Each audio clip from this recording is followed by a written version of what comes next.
Hello, and welcome to Apologetics 101. I'm your host, Christian apologist, Brian Keith Bowen. I know I haven't, like I said, in my last video, I mentioned we had a really terrible flood here. And so things have been kind of hectic lately. That's why I haven't made a video. I mentioned that in my last video, that it could be a whole minute before I actually do another video, because we're dealing with the situation with the flood. We got damages downstairs. They're still having to fix it. Now they're going to have state come in, inspect down there to make sure that the plug outlets and stuff didn't get fried or anything, so that they can go ahead and put things back where it goes. And that could take a little bit. I don't know when that's going to happen. But I also have another thing going on too. Tomorrow morning I'm going to have surgery. I mentioned some videos ago that I'm going to be having surgery soon, and because I'm on medical leave right now from work. I work at Walmart, and so I'm having surgery early in the morning. So I could be out for a couple of days. I won't be able to make videos for a little bit. But I will. I'm hoping to try to get myself back on track as soon as possible. This is going to put me behind on getting the Genesis controversy started, which is I'm really sad about, because I really wanted to hurry up and get the first episode of that show on the air, because I think that's going to be really good. I already had the presentation for it on OBS, but I was kind of doing two different presentations on OBS. One of which is this one that I'm fixing to do, and the other one was the first episode of the Genesis controversy. I may have a little bit more to go on that one. But in any given case, today I decided to go ahead and do the last and final part of the fifth part of the Bart Ehrman Series. This video is the ending of it. That doesn't mean that I'm going to end my dealing with Bart Ehrman's arguments. Bart Ehrman's one of the most famous critics in all of North America, pretty much, specifically the United States. And he's one of the most famous critics in the world, really. And as a result, I'm going to be dealing a lot with Bart Ehrman's arguments on a lot of different issues, and probably making other videos toward that degree. It just won't be under the banner of the Bart Ehrman Series. This video will be the last one, and today we are going to be dealing specifically with Bart Ehrman's allegations regarding Mark's particular emphasis regarding Jesus, and whether Bart sees Jesus as he's in shock and he's going to his death, and he doesn't say nothing to nobody, and he is, and he eventually feels forsaken by God. We're going to deal with that here in a minute. But first, let's cue the intro.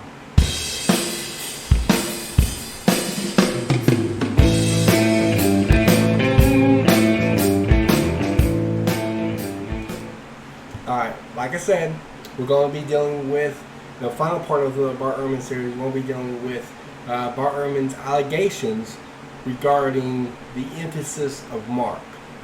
Alright? Again, forgive me about this. Right now, my wife's got her station up here. This ain't going to be a usual video. It's just like this right now, because normally her workstation's downstairs, with my workstation's up here in my room. Allow me to make videos in privacy and so forth. Right now, my wife's gone to work. But we've had to bring everything from the bottom upstairs while they're doing work downstairs, because of the massive flood that we had recently here in Waverly, Tennessee, my hometown. And so we've got that situation. And so that's why everything looks kind of disorganized. I do apologize for that. It won't normally look that way. It's just the fact that I've got, my wife's, stuff over here. Her desk is up here. Her stuff is up here that should normally downstairs, where she usually is on her computer. So I do apologize for that, but I did straighten up all my stuff to make sure it's as organized as possible. I've got the books on the shelves. I've actually got told by a guy who says he disagrees with me. I think he said he might have been an atheist or anything else. I can't remember if he even said what he was exactly, but he did say he did disagree with me, but he wanted to see more of my content. And so he subscribed to my channel, which I'm really thankful, because I actually have another atheist that subscribed to my channel, so you don't have to necessarily agree with everything I say to subscribe. Hint, hint. So you can subscribe and like the videos and comment in the comment section and disagree with everything I say. Alright, but he mentioned something in the comment about liking the books behind me. And I've noticed some people commenting on other people whenever they see books behind them. I don't know if that's an actual thing. I guess it makes you look smarter, maybe. I usually have a whole bunch of books over here on this table, but I had actually cleaned all these books off and put them back on the shelves. And there's actually books you don't see. This is not the only books that I've got. I've got books over there. I've got books over here, there. I had a whole bunch right here on this table, but I put them back on the shelves. Yeah, that's pretty much it. Those 3 bookshelves. I got a 5 shelf bookshelf there, 5 there. That's 5. Yep. Well, that's 4. That's a 4 shelf bookshelf. And I got a 5 one over here. And so I've got like my textual critical resources there. I got some fictional books there. Most of my books are usually non-fictional.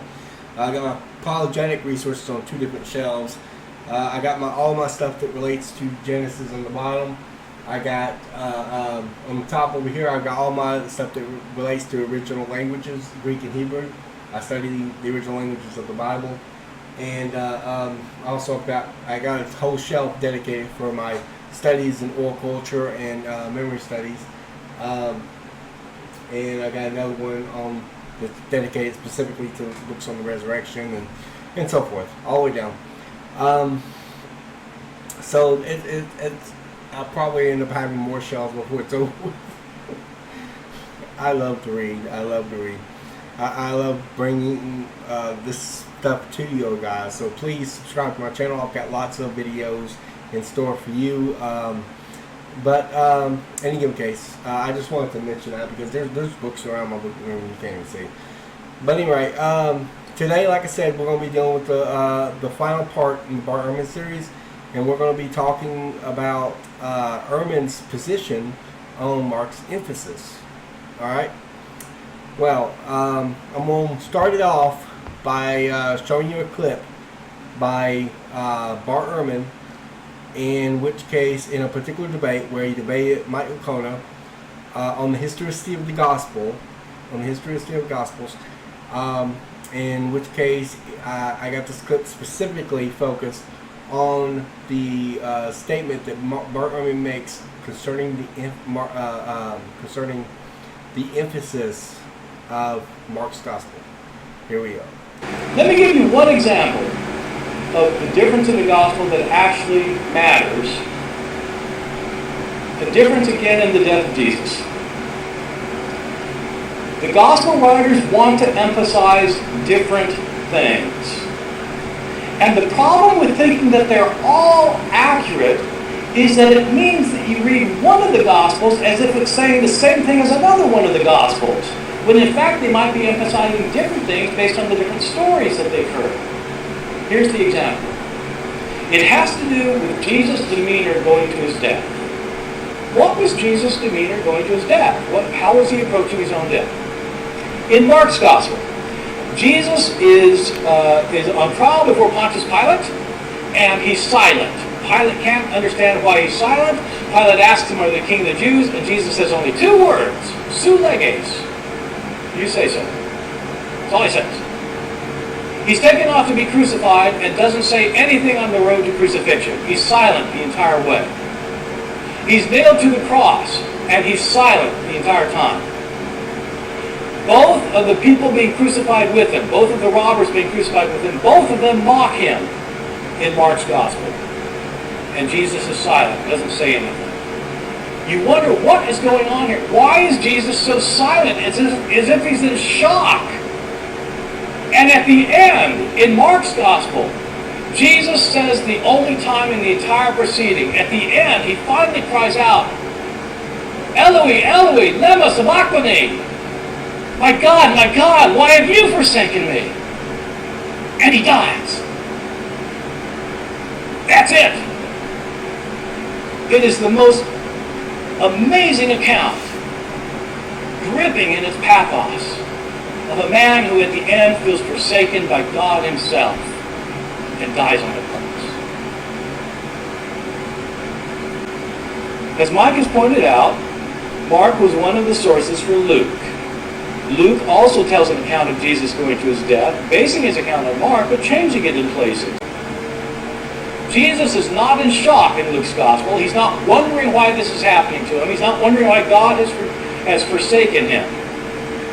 Jesus knows exactly what's happening to him. He knows why it's happening to him, and he knows what's going to happen to him after it happens to him. He's going to wake up in paradise with this man next to him.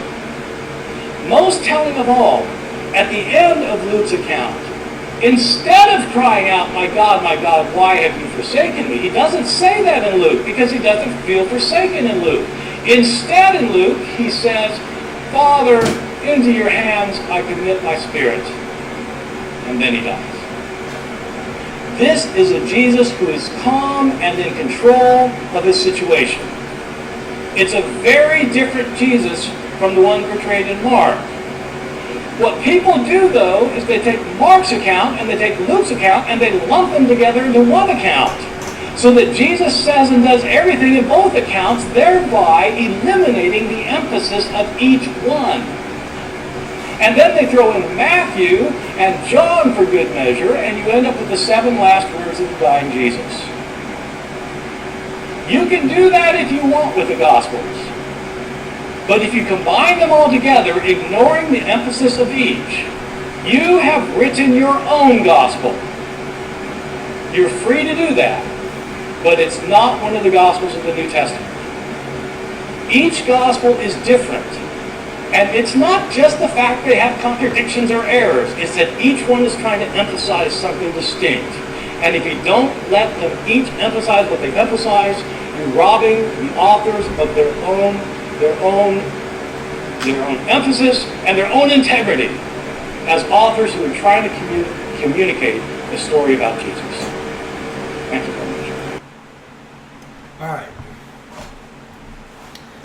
Well, all right, we're going to get more into the specifics of what he said here in a second. I want some general considerations first. All right, let's talk about the emphasis of the Gospels first of all. No Christian claims that the Gospels have the same kind of emphasis. Nobody does that. We acknowledge the emphasis. In fact, we acknowledge the emphasis is as part of the reason why there's differences.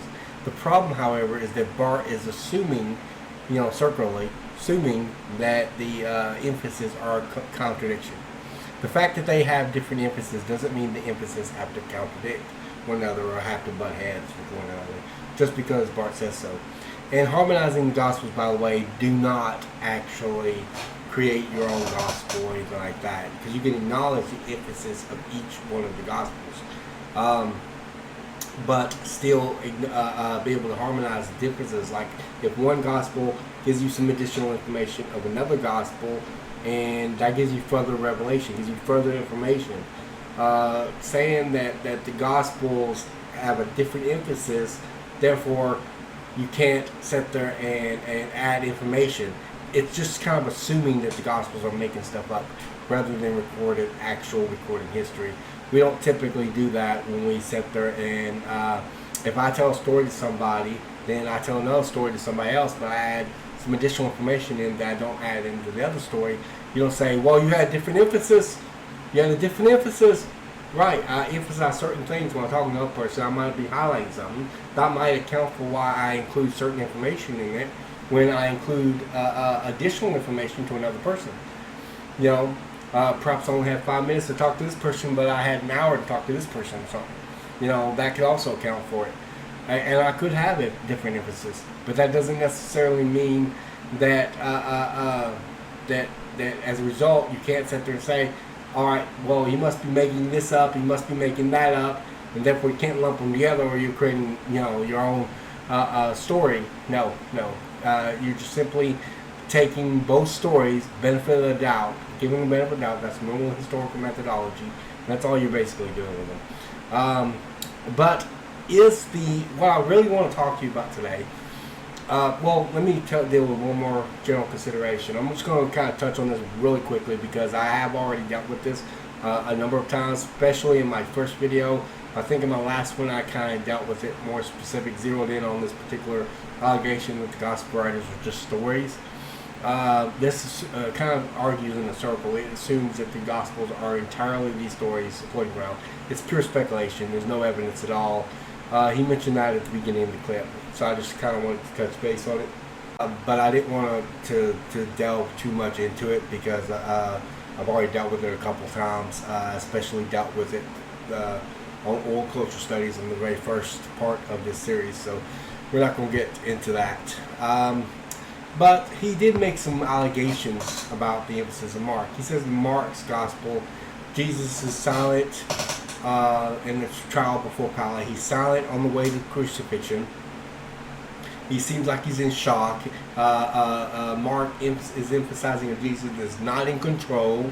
That they have no idea what's going to happen to him. He doesn't know what's going to happen to him before his crucifixion. He doesn't know why this is happening to him. He doesn't know have any idea that he's going to be crucified. He doesn't know what going to happen after crucifixion. And in Luke's account, he's all in control. Now, I agree with him on Luke's account. He's all in control. But is he right about Mark's? Is he right about Mark not being, Jesus and Mark not being in control? Well, that's what we're going to talk about, and we're going to be focusing the majority of our time with each other today concerning. Let's deal first with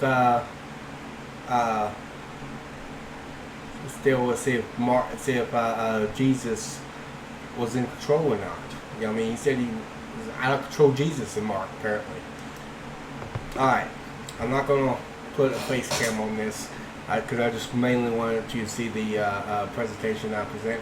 Okay, was Jesus not in control of the situation? All right, let's look at Mark 9:31. They went on from there and passed through Galilee, and he did not want anyone to know, for he was teaching his disciples, saying to them, the Son of Man is going to be delivered into the hands of men, and they will kill him, and when he is killed, after 3 days, he will rise. Mark 9:31 ESV. Wait a minute. Jesus knows that he's fixing to die. He's going to die, that he will be delivered in the hands of sinners. Now, understand something. The point of the arguments I'm making today doesn't require you to believe that Jesus really said this. You could believe that Mark invented the whole thing. The point is that Bart is trying to argue that Jesus in Mark, as far as the literary, the literature goes, and the way Mark is writing his gospel, that Mark has Jesus, whether you think he's actually recording real history or making things up. It doesn't make any difference from the argument that I'm making today.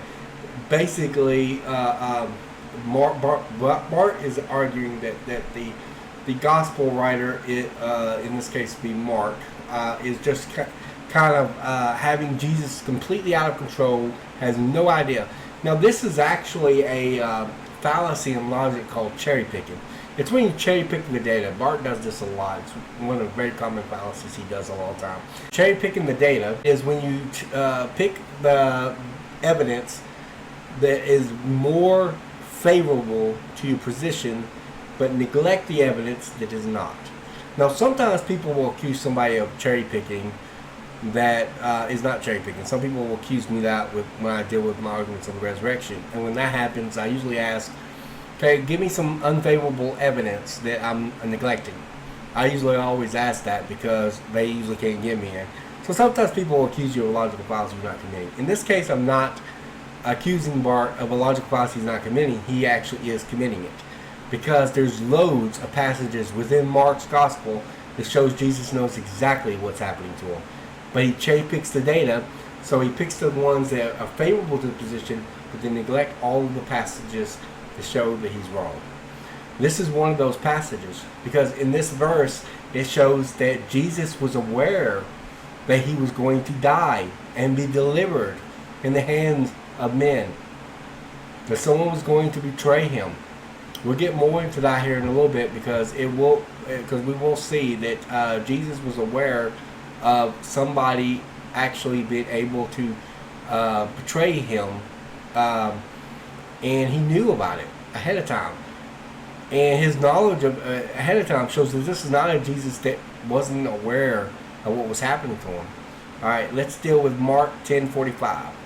All right, for even the Son of Man came not to be served, but to serve, and to give his life as ransom for many. Now, one of the things you're going to find in these passages is that Mark appears to have Isaiah 5, and later we'll talk more about Psalm 22 in mind. He has that in mind. He's thinking about that. Okay? So he has that. That doesn't mean he's making it up or trying to invent Jesus' words to fit prophecy. That's not how they did it back then. Rather, it's just kind of like the way we do it today, where we'll see a historical event like the 9/11 incident, and people will try to say, well, that fulfills prophetic roles and that sort of thing in the Bible.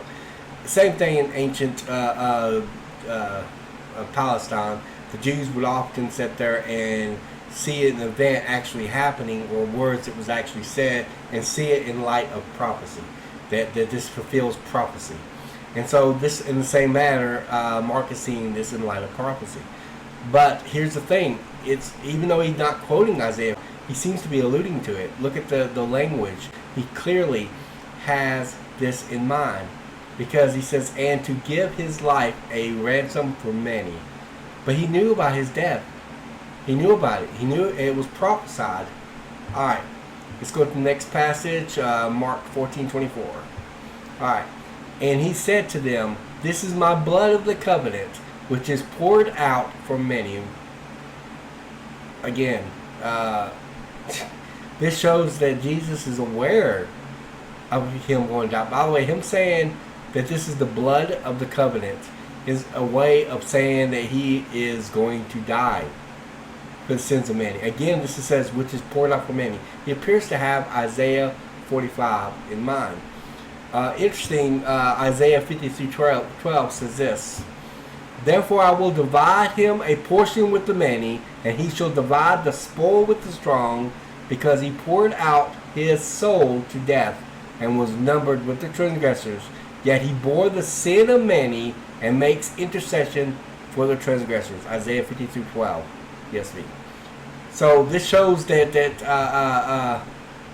that Jesus was definitely knowledgeable about God's plan. He sees this as fulfillment, or that the Scripture said it, and he sees this fulfillment in what's going to happen to him. That he will face death, and he will be a sin atoning sacrifice for sin, the sin of many. Jesus knew who would betray him. Mark 14:18. And as they were reclining at the table and eating, Jesus said, truly I say to you, one of you will betray me, one who is eating with me. Wait a minute, Jesus knew who would betray him? Does this sound like a Jesus that absolutely had no idea what was going on or what was happening to him? Let's deal next with, is Jesus silent? We'll talk about before Pilate first. Alright. Was Jesus silent throughout his trial? And as soon as it was morning, the chief priests held a consultation with the elders and scribes and the whole council, and they bound Jesus and led him away and delivered him over to Pilate. Pilate asked him, are you the king of the Jews? And he answered him, you have said so. Now this is a Greek reference that Bart mentioned in that clip, Su leges. We'll get into that here in a second. And the chief priests accused him of many things, and Pilate asked him, have you no answer to make? See how many charges they bring against you. But Jesus made no further answer, so that Pilate was amazed. Now this reference says that Jesus made no further answer. I think that Bart is kind of latching on to that and assuming that that means that Jesus never spoke at all. But this is clearly within the context of a courtroom defense.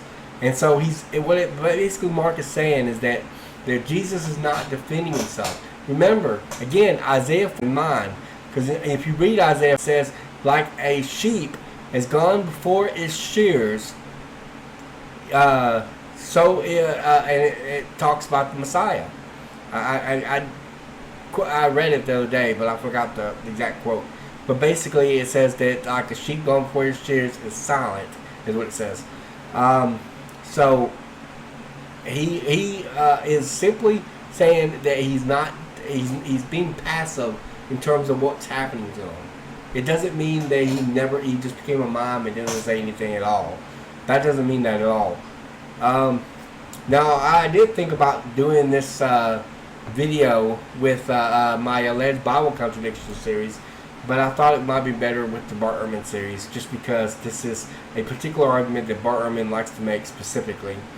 Let's talk about the Greek real quick of su leges, if you say so, or you say so. All right, su leges. All right, you say so. Mark 15:2. My translation. The lexical word leges is lego. The lexical translation refers to the way in which the form of the word in which it will take place in a lexicon.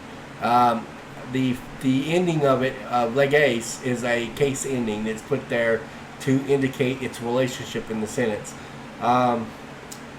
Lego, the lexical word is always, any lexical word is always going to be the single nominative case. That's always going to be its lexical definition. And the lexical definition of leges is lego. And according to the Newman, or Barclay M. Newman, a concise Greek-English dictionary of the New Testament, 2010, page 109, he said it means to say, tell, call, name, maintain, assert, declare, mean, intend, think to oneself, conclude, command, order, ask or answer or ask, depending on the context. That's ultimately what it means. Su leges appears to be. Let me do the continue, because I've got another statement on that. All right. Now, Mounts and Mounts also has a definition of su leges. Let me quote that before I continue. Su leges, you say, a form of affirmative answer to a question. Matthew 27:11, Mark 15:2, John 18:37. Mounts and Mounts, Greek and English interlinear, New Testament, NSB/NIV 2008, page 3306. Alright, now, they gave the reference actually 15:2. It's a way of affirming something. Some people suggest that su leges may be a way of affirming the truth of something, but at the same time may not be in the same sense. Kind of like a middle ground. Some people say it's affirming and some people say it's denying. I think Bart Ehrman thinks it's denying it. I don't think most scholars hold to that. I think most scholars used to hold to that, but they don't hold to it today. Ultimately, what they usually hold to is kind of an in-between type of view between affirming something, but may not necessarily be affirming it in the way that they think. That it could be affirming it, like they say, it's kind of like when we say yes and no. We mean yes in one sense, but no in a different sense, is what we mean. And so it's similar to that. It's kind of like an in-between type statement. And just to kind of prove that that's what he has in mind, that this is not intended to it's supposed to be saying, yes, I am the King of the Jews, but not in the way you think, ultimately, is what he's saying. And let's look at the Matthean passage real quick. Alright, this shows kind of additional information regarding that. It says, now Jesus stood before the governor, and the governor asked him, are you the King of the Jews? Jesus said, you have said so. But when he was accused by the chief priests and elders, he gave no answer. Then Pilate said to him, do you not hear how many things they testify against you?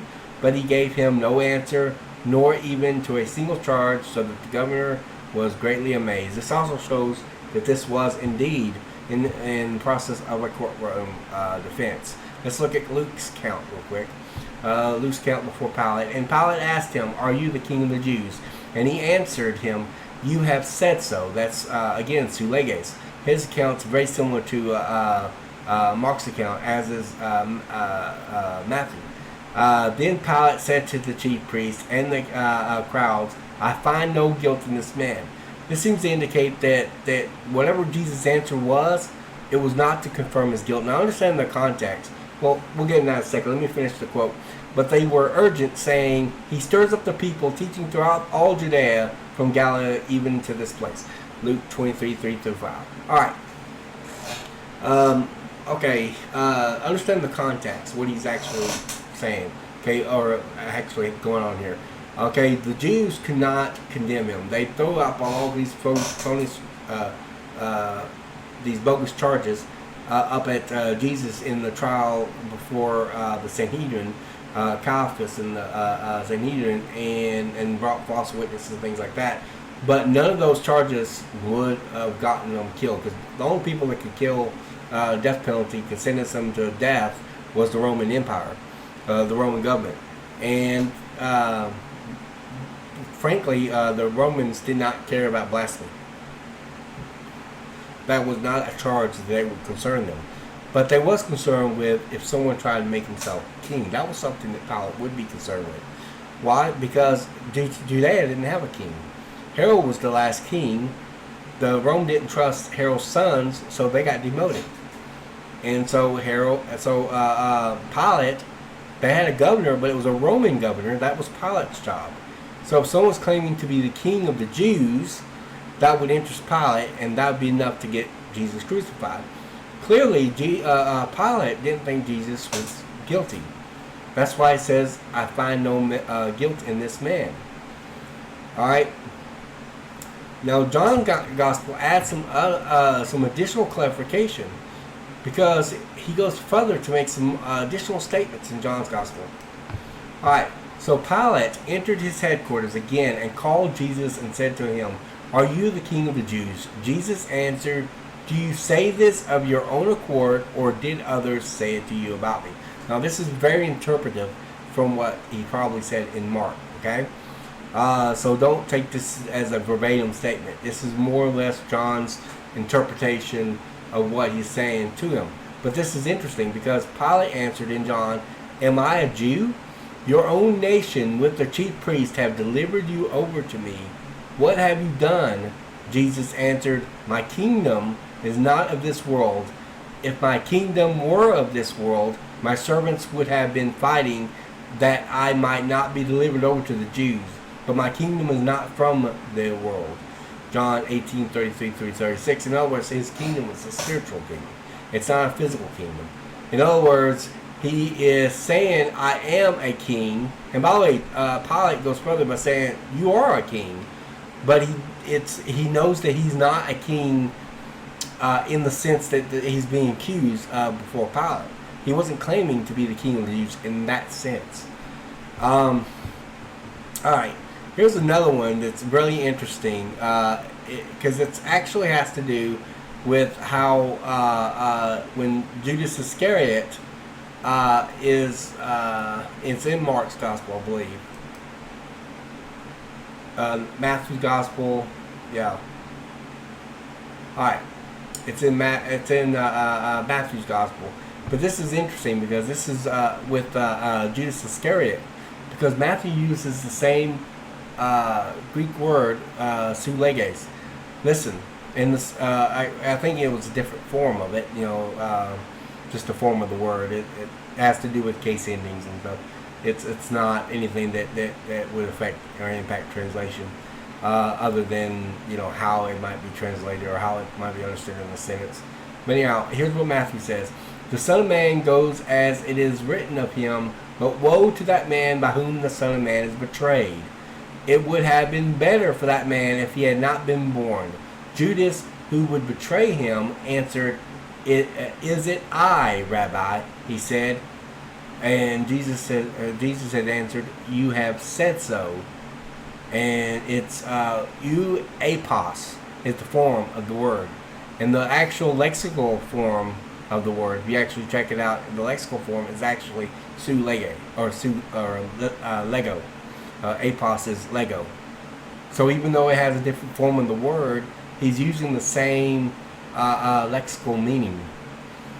But he's using it in a way that says he's affirming that Judas Iscariot is that person, but may not be in the way you think. And if you actually look at the context, Judas, and a lot of people didn't understand that Jesus was saying Judas was the one who betrayed him.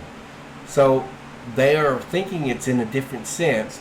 But Jesus is like saying, yes, you are the one, but may not be the way in which you think it is. I put additional note, su apos, you say so, has the same meaning in Greek. This is the nominal form of leges. Therefore, it is the different form based upon its relationship in the word as the subject, but its lexical meaning is the same, you say so. This appears to be a Jewish idiom that reveals an affirmative, but may be understood affirming the statement in a different sense than the inquisitor may think or even know. Alright, so it's clear to me that su leges is saying yes, but may not be this yes. In other words, he's not a king in the same sense that that he's been accused of before Pilate, which is why Pilate finds him innocent. Alright, let's ask the question, is Jesus silent before Pilate in the Gospel of Mark? Alright. Well, let's quote Mark's Gospel quick. And when the 6th hour had come, there was darkness over the whole land until the 9th hour. Mark 15:33. I want to make some additional notes here about this particular passage. Alright, this shows that there was 3 hours that he was on the cross without any narration. Mark just kind of skips over that 3 hours. He says when the 6th hour had come, there was darkness over the whole land until the 9th hour. He doesn't narrate that 6th hour. So let's deal with some notes that I've got here. Note, Mark uses they, quotes, 6 times to express what had been done to Jesus. If you look at the context, he actually mentions they 6 times, making this Mark's emphasis within these passages, verses 21 to 25. Therefore, Mark's emphasis here was not as much on Jesus' actions than on those who were trying to crucify Jesus. In other words, he wasn't trying to say what Jesus said and did as much as this is what's being done to him. Alright, another note I got here. Mark skips 3 entire hours with no commentary of what Jesus either said or did. It has now become an argument from silence to claim that Mark denies Jesus saying anything. It is fallacious reasoning. If we only had Mark's gospel, we wouldn't know what Jesus has said in those 3 hours that Mark does not narrate. We just don't know if we only have Mark's gospel, because he does not narrate. Mark does not narrate what Jesus said and did. Now, Mark, by the way, the statement that my God, why have you forsaken me, which we're fixing to get into, wasn't actually the last thing that Jesus said in Mark's gospel, because it actually didn't happen right at the death either. Because if you actually read it, Jesus continues to live. I think they go and fetch him some wine and myrrh and try to get it to his lips and stuff, and then you read it right there at the end. He says, and he cries out with a loud cry, and then he dies. That's when he dies. Bart tried to make it look like he died right after he said cry of dereliction. Not true. That's not the last thing he says. He says that just to make it look like they're butting heads. Unless you think it was just kind of like just a loud cry, like ah, and something like that. There was content likely in that cry. So in other words, there's a statement in it as well. We don't know what that statement is. Mark doesn't tell us, but but he does tell us that he says something. He tells us that he cries out before his death, and that's after a few passages after the cry of the election. So the cry of the election is not the last thing that Mark says, or Jesus says in Mark before his crucifixion. Now let's deal with the cry of the election directly. All right.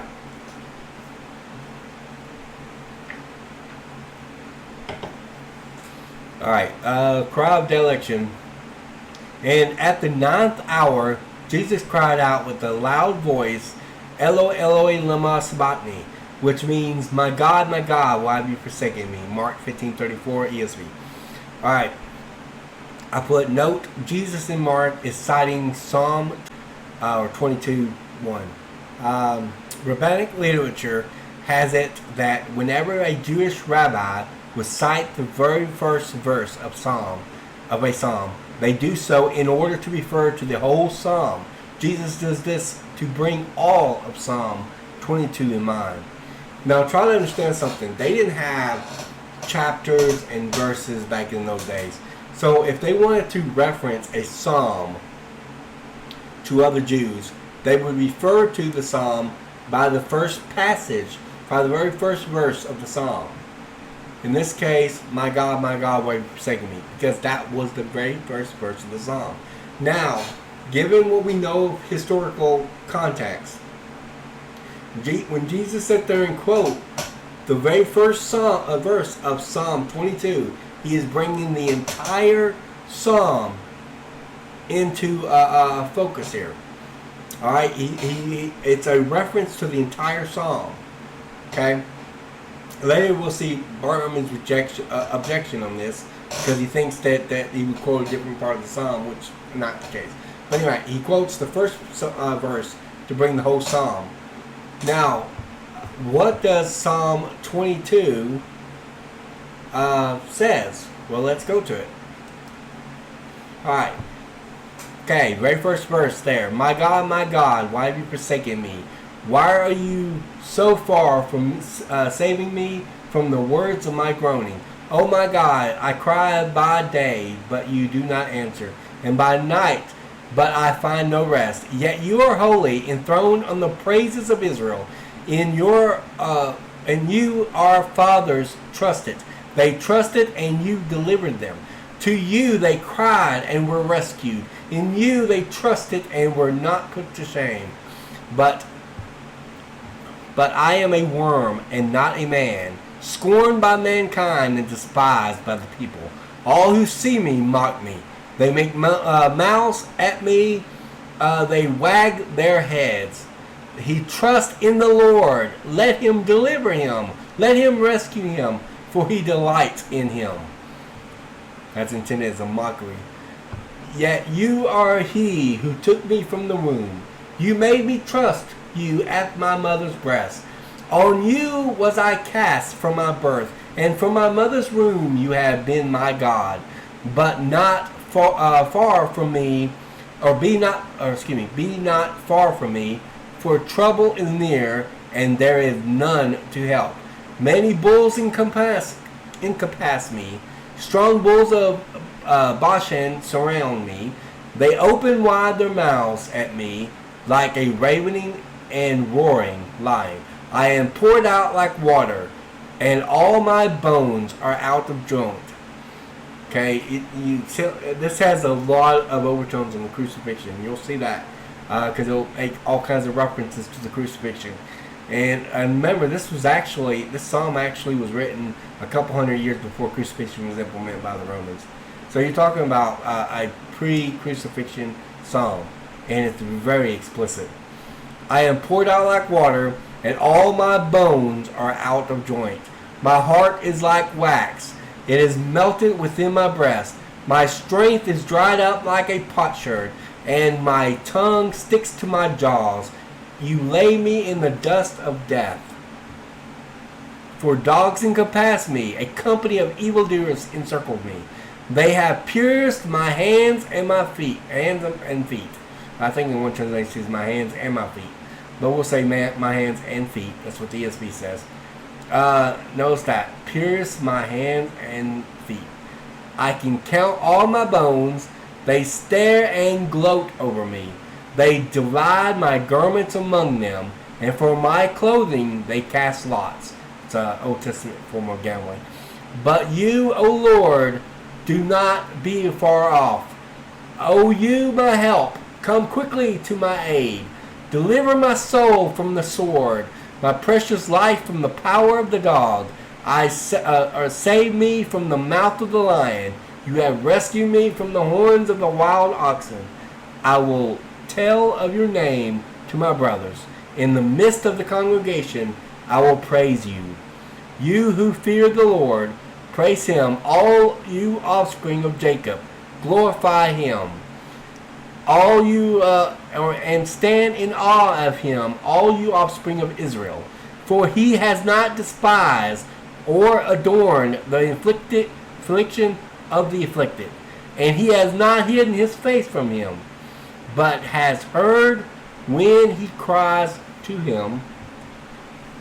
From you comes my praise in the great congregation. My vows I will perform before those who fear me. The afflicted shall eat and be satisfied. Those who seek him shall praise the Lord. May the hearts live forever. All the ends of the earth shall remember and turn to the Lord, and all the families of the nations shall worship before you. For kingship belongs to the Lord, and he rules over the nations. All the prosperous of the earth, eat and worship. Before him shall bow all who go down to the dust, even the one who could not keep himself alive. Posterity shall serve him, and shall be told of the Lord to the coming generations. They shall come and proclaim his righteousness to a people yet unborn, that he has done it. Psalm 22, 1 through 31. Wow. Alright. That's awesome. But it is very clear that Mark had Psalm 22 in mind when Jesus is citing it from the cross. For example, Jesus cites the first verse of Psalm 22 from the cross. Mark 15:34, Psalm 22:1.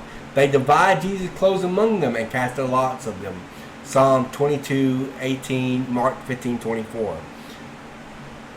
Alright, Jesus faced crucifixion, the piercing of his hands and his feet. Psalm 22:16, Mark 15:25.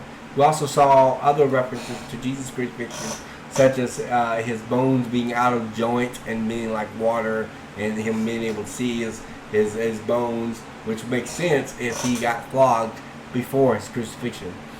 It says they wagged their heads, Psalm 22:7 and Mark 29. Must be Mark 15:29. I think I accidentally forgot the chapter, but it's 15:29, I think. They mocked him, Psalm 22:6-8, Mark 15:29 through 32. A specific form of mockery: save yourself and come down from the cross, and he saved others. He cannot save himself. Let the Christ, the King of Israel, come down now from the cross, that we may see and believe. ESV, Mark 15:30, verses 31b to 32a, and of course Psalm 22:8. Because it's a very specific form of mockery. They said, "Hey, if you are who say it is, come down from the cross." It's a mockery. It's he needs to save himself. Can he save himself? You know, that sort of thing. Now, Bart Ehrman has an objection to this. We're going to touch on this in a second.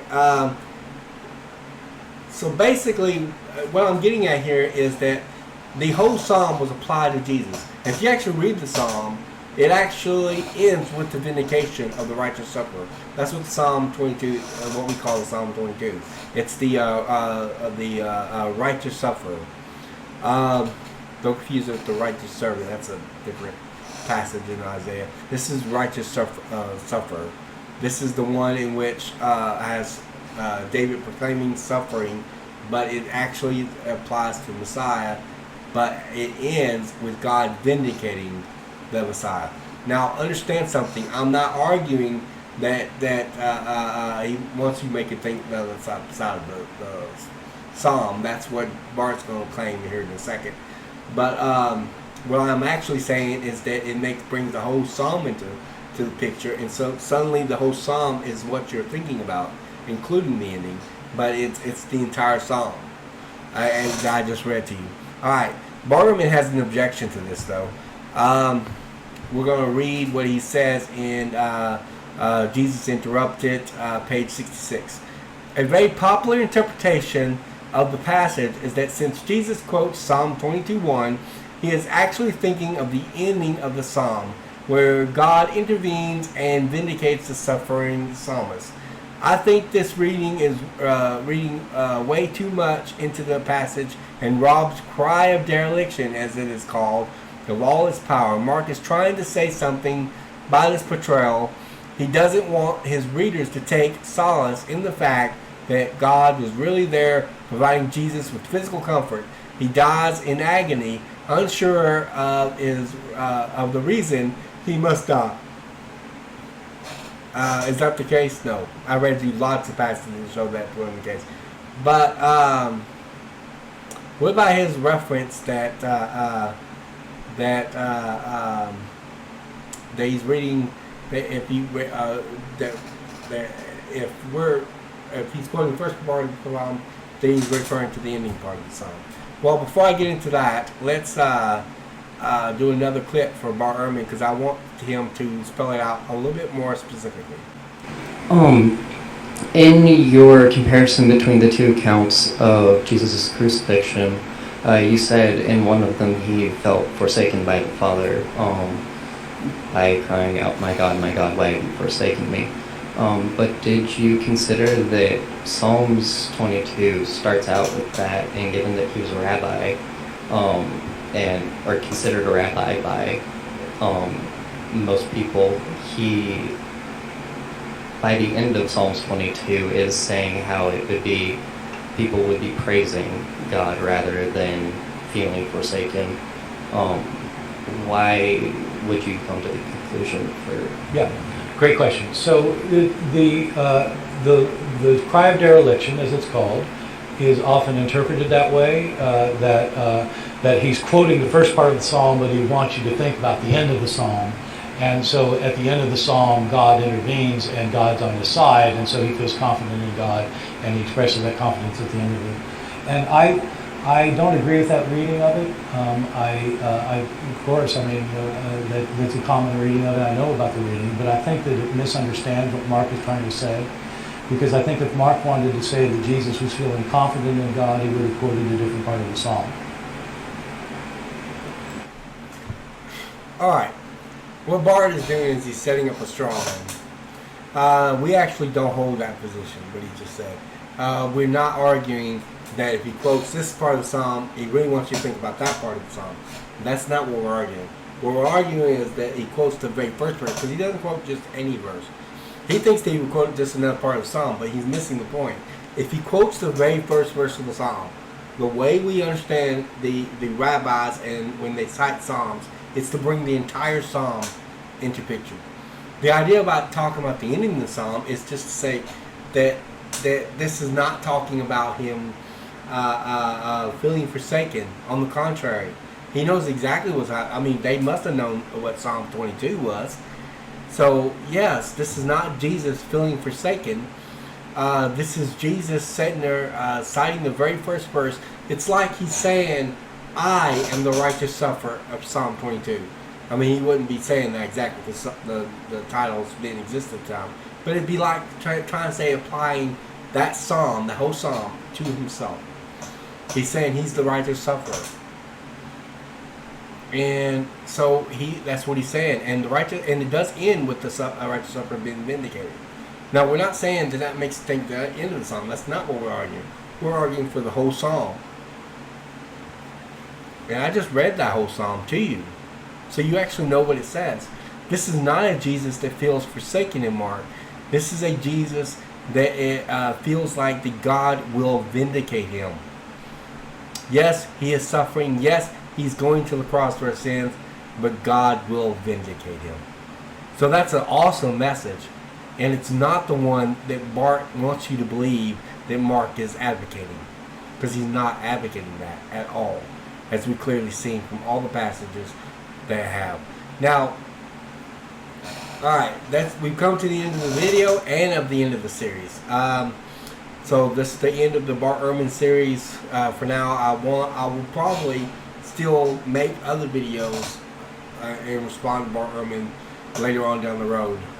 So Bart Ehrman is a very popular critic. I might even bring him up a lot in the Alleged Bible Contradiction series, which I'm also doing. I don't know when my next video is going to be honest. If it comes this week, it'd be a surprise. I don't know. Because I've got surgery in the morning. Please, if you're a Christian, please pray for me.